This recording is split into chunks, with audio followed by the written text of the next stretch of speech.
So falafel is super easy to make. I'm gonna use a food processor. If you don't have a food processor, you can still make it. You're just gonna need to chop everything really fine. So the first thing it calls for is onions. It's a cup of diced onion.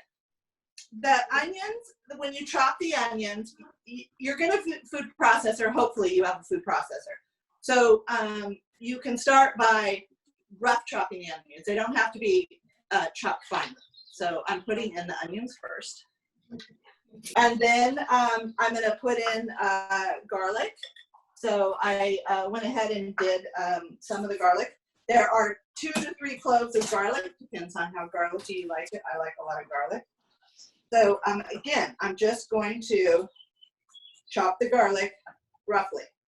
Nothing too fine because I'm using a food processor. So just a real quick chop on your garlic. Garlic goes in next. All right, and the cilantro and the parsley. So it is, this is the cilantro and this is the parsley. And I chopped it again. You pack it in really tight into your measuring cup. It's a 1/4 cup of cilantro and a 1/4 cup of parsley. Then it calls for the spices. I'm going to mix it really quick with just these items in there. I find that the herbs and the garlic and the onion take a little longer. If you put the garbanzo beans in right now, which is often some of the recipes will have you do that, it gets gummy. So I'm just gonna puree it real quick. I'm just gonna pulse it. Oh, not too fine. So now I'm gonna add the garbanzo beans, which is 1 can of garbanzo beans. Somebody did ask if you can use other beans. So I have made this, I really like it with white beans. I've done it with fresh cooked white beans. I've done it with canned white beans. You can do it with black beans. You can do it with garbanzo beans. So you can follow this recipe with other beans. Kidney beans, not so much, but some other beans you can use will make a really nice falafels. It'll just make them taste a little bit different. So I have on this plate right here, salt, and let's see how much salt. It's a 1/2 teaspoon of salt, a 1/2 teaspoon of cumin. This is baking powder. Baking powder is a 1/2 teaspoon, so these are all same amounts. And then a 1/4 to a 1/2 teaspoon, depending on how spicy you want, of red pepper flakes. That goes in. And I like a little lemon zest.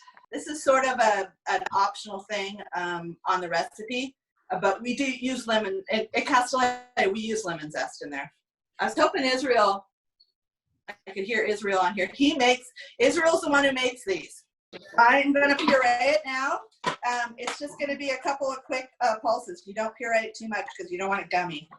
See it down a little bit to look at it, and it needs a little bit more puree. If you do it too much, all it's going to do is change your consistency, but it's still fine. It's not unsalvageable. So I really didn't mix it for very long.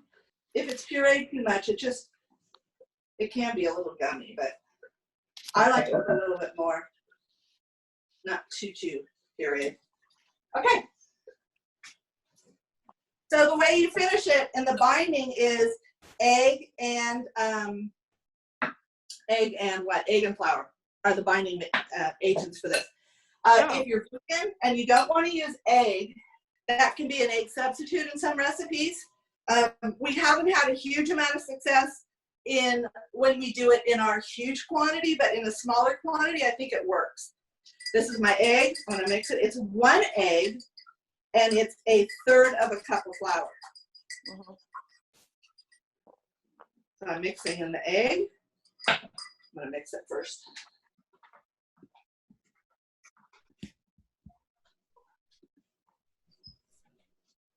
You want a hot oven. Put your oven on to 375. I'm mixing a 1/3 of a cup of the flour in with that. All right, so that's what it looks like. So these falafels are not fried.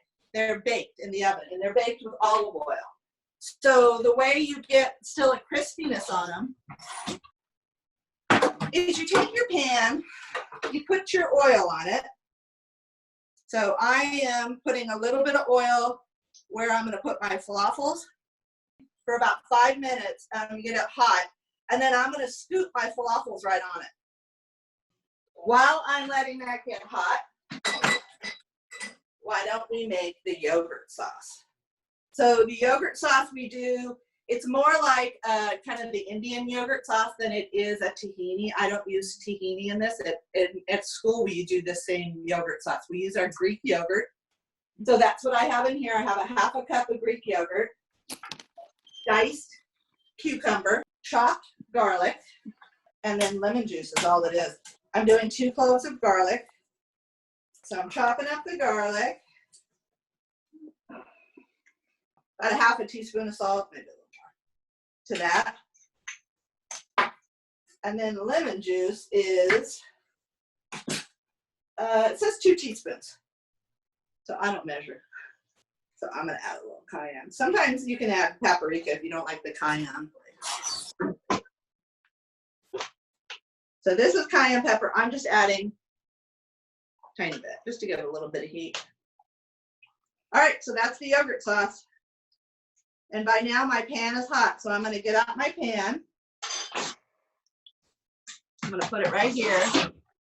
I often, when I make this recipe, I double it. Because these actually heat up pretty nicely. You can heat them up and just briefly in the microwave. They're a little bit chewier than the first time you cook them, but they're good.